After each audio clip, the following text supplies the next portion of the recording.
Morning and welcome back to my channel. আশা করি সবাই ভালো আছেন আর আমিও ভালো আছি।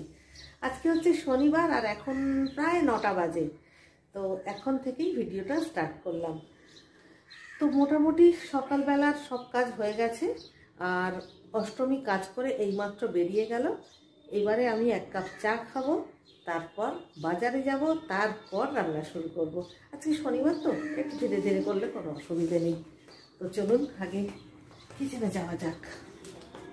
সমস্ত কিছু গোছানো হয়ে গেছে। এই যে বাঁধাকপি কাটা হয়েছে, এখানে উচ্ছে সেদ্ধ, এই যে খানিকটা আদা কুচিয়ে রেখেছি, আজকে আদা বাটা করব, মশলা শেষ হয়ে গেছে। এখানে রয়েছে আলু ছাড়ানো, আর আজকে ট্যাংরা মাছ রান্না করব। ট্যাংরা মাছ ধুয়ে নুন হলুদ মাখানো রয়েছে।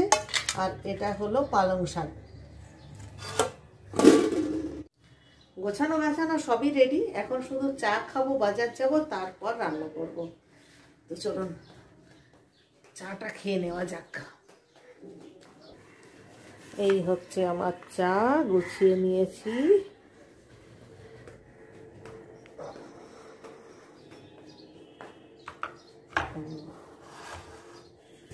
চাটা খেয়ে নিই, তারপর হচ্ছে বাকি কাজ। বাজারে গেলাম আর বাজার থেকে ফিরেও এলাম। এই যে বাজার থেকে ফুল মালা সব নিয়ে এসেছি। আর আজকে না বাড়ি থেকে একদম মন শক্ত করে গেছি যে আজকে কোনো সবজির দোকানে টাকা বই না, কারণ পরশুদিন যে বাজার নিয়ে এসেছি তার অর্ধেকও এখনো খরচ হয়নি। শুধু এত সুন্দর সুন্দর সবজি ছিল, দারুণ দারুণ পুঁই বিটুলি ছিল, কিন্তু আমি দেখেও দেখলাম না। পুঁই বিটুলি খেতে এমনিতেও আমার খুব ভালো লাগে, দেখে একটু দাঁড়িয়ে পড়েছিলাম। তারপরে ভাবলাম না, বাড়ির সবজিগুলো আগে শেষ করতে হবে, তারপরে, কারণ আগের দিনকে সর্ষে শাক, ছোলা শাক, পালং শাক, 3 রকম শাক নিয়ে এসেছিলাম। তার মধ্যে কোনটা শেষ হয়েছে, শুধু মূলো শাক সর্ষে শাকটা খেয়েছি।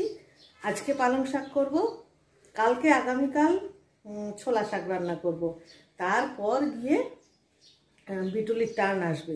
তো এতদিন ফ্রিজের মধ্যে কি আমি শুকনো করব? একদম নয়। সেই জন্য কোনো সবজির দিকে, কোনো বিয়ের দিকে তাকালাম না, সোজা গেলাম আর এই যে ফুল নিয়ে চলে এলাম। এবারে চেঞ্জ করে নিই, রান্নাঘরে যেতে হবে। আজকে যেহেতু শনিবার ছুটির দিন, তাই আজকে ভাবছি একটু মটরশুঁটির কচুরি করব।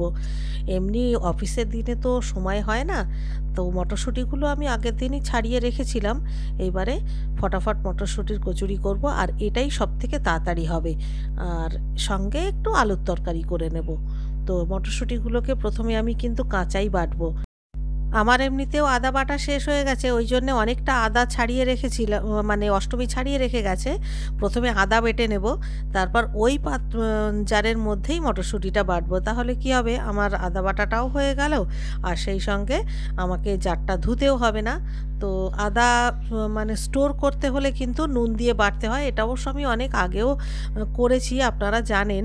তো এইভাবে আমি যেভাবে আদা বেটে রাখি, মানে কোনো সর্ষের তেলও দিই না, জলও দিই না, জাস্ট নুন দিয়ে পেস্ট করি। প্রথমে একটু আধ বাটা করে নিতে হয়, তারপর নুন দিয়ে পেস্ট করতে হয়।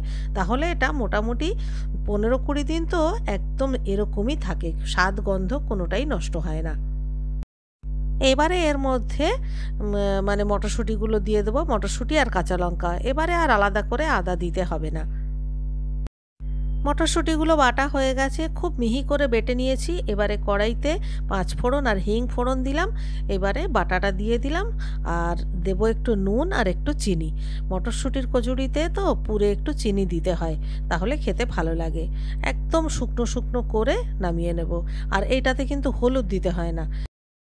আর এদিকে আমার ময়দাটাও মাখা হয়ে গেছে, আর অন্যদিকে আমি আলুর তরকারিও বসিয়ে দিয়েছি। কিন্তু মানে আপনারা যদিও দেখছেন এটা খুবই কয়েক সেকেন্ডের মধ্যে, তবে আমার মোটামুটি পুরো প্রসেসটা করতে ওই 40 মিনিট 45 মিনিট লেগে গেছিলো, মানে পুরটা রেডি করতে, তরকারি করতে, ময়দা মাখতে। তো ফাইনালি আমি পুরো কাজটা সেরে ফেলেছি। এখন এই যে গরম গরম মটরশুঁটির কচুরি ভাজছি, এইবারে সবাইকে খেতে দেবো। সবাই বলতে আমরা দুজন, রিকি আর মা। যাই হোক, এই যে মটরশুঁটির কচুরি আমার ভাজা হয়ে গেছে, আরও একটা ভাজছি। এবারে খেতে বসবো। আর লুচি কচুরি যখন আমরা ভাজি, সেগুলো যদি ঠিক এরকম সুন্দর ফোলা ফোলা হয় তখন কি ভালো লাগে না? আর না ফুললে পরে না প্রচণ্ড মেজাজ গরম হয়ে যায়। যাই হোক, আমার হাজব্যান্ডের খাওয়া হয়ে গেছে, এটা আমার প্লেট। আর আমার কচুরিগুলো একটু প্যাতপ্যাতা মনে হচ্ছে, তার কারণ আমি না সবগুলো একসঙ্গেই ভেজে নিয়েছিলাম। কে আবার দ্বিতীয়বার ভাজে? ওই জন্যে আমার কচুরিগুলো একটু ঠান্ডাও হয়ে গেছে, ওই জন্যে একটু নরম হয়ে গেছে। ব্রেকফাস্ট করে নিচে চলে এলাম, আর এই যে গাছগুলো কিনেছিলাম 4-5 দিন আগে, ফাইনালি আজকে বসানো হলো। রোজই ভাবছি বসাবো বসাবো, আর সময় হচ্ছিল না। যাই হোক, এই যে গাছগুলো, এগুলো আমি হ্যাঙ্গিং টবে দিয়েছি, এগুলো আমি আমার জালনাতে রাখবো। আর বাকি যে গাছগুলো, এই গোলাপ আর 3টে অ্যাস্টার কিনেছি, এইগুলোকে আমি বাইরে রাখবো। আর গোলাপের কালারটা কি সুন্দর দেখুন।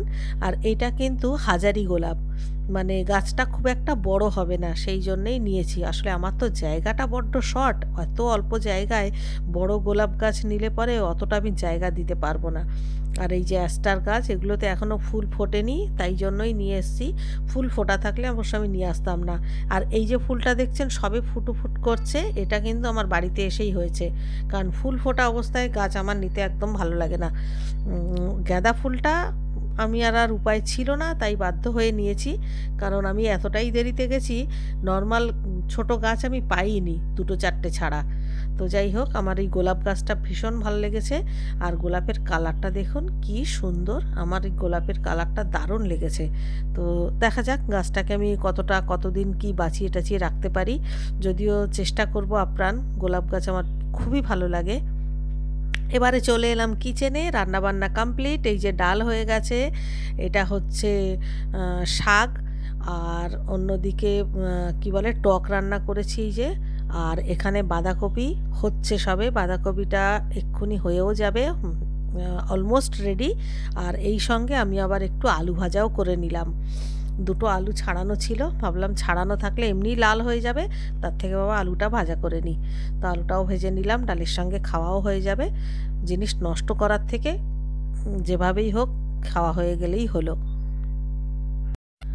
যাই হোক, রান্নাবান্না আজকের মতো এই পর্যন্তই। এবারে স্নান করে পুজো করতে যাব, কারণ আজকে শনিবার, পুজোটা অনেকক্ষণ সময় লাগবে।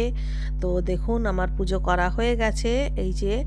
আর এই যে ফুলটা, এটা কিন্তু আমার গাছের ফুল, কি সুন্দর ফুটেছে দেখেছেন।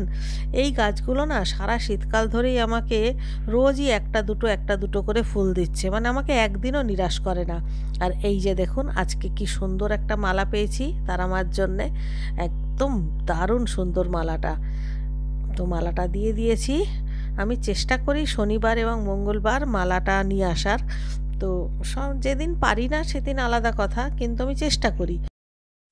Good evening. এখন সন্ধেবেলা 7টা 7:30 মতো বাজে, আর এখন আমি রাতের খাবারের প্রিপারেশান শুরু করে দিয়েছি। আর আজকে যেহেতু শনিবার, আমাদের একটা ফেভারিট খাবার বেগুন পোড়া, সেটাই হচ্ছে আজকে। তো বেগুন আর টমেটো, রসুন, লঙ্কা সব একসাথে পুড়িয়ে নিয়েছি, সবগুলোকে খোসাও ছাড়িয়ে নিয়েছি। এবারে বেশ খানিকটা নুন দিয়ে তার মধ্যে রসুন আর কাঁচা লঙ্কাগুলো এরকম করে কুচিয়ে দিলাম, দিয়ে এবারে হাত দিয়ে চটকাবো, তাহলে রসুন আর লঙ্কা একসঙ্গে একদম মাখা হয়ে যাবে। এরকমভাবে মাখলে না রসুনটা একদম সুন্দর, মানে থেতো করার মতো হয়ে যাবে, আর এইটার সাথে বেগুনটা একসাথে মাখলে খেতে দারুণ লাগে। আর এর সঙ্গে এবারে দেব পেঁয়াজ কুচি, ধনেপাতা কুচি। আর একটা জিনিস দিই, সেটা হচ্ছে বড়ি ভাজা, সেটা আজকে আর নেই এই মুহূর্তে, বড়ি আমার শেষ হয়ে গেছে। তো বড়ি ভাজাটা দিলে তাহলে একেবারে পুরো 16 কলা পূর্ণ হয়ে যেত। যাই হোক, এখন পেঁয়াজ আর ধনেপাতা দিয়ে ওপর থেকে কাঁচা সর্ষের তেল দিয়ে দেব, ব্যাস বেগুন পোড়া একেবারে রেডি। আর শীতকালে এরকম বেগুন পোড়া খেতে কি দারুণ লাগে বলুন তো। আপনি ভাত দিয়ে খান, রুটি দিয়ে খান, যার সাথে খুশি তার সাথে খান, আমাদের তো দারুণ লাগে, আমাদের দারুণ ফেভারিট। তো যাই হোক, আজকের মতো ভিডিওটা এখানেই শেষ করছি। দেখা হচ্ছে কাল সকালে আবার একটা নতুন ভিডিও সাথে নিয়ে। ততক্ষণের জন্য সবাই ভালো থাকবেন, টাটা।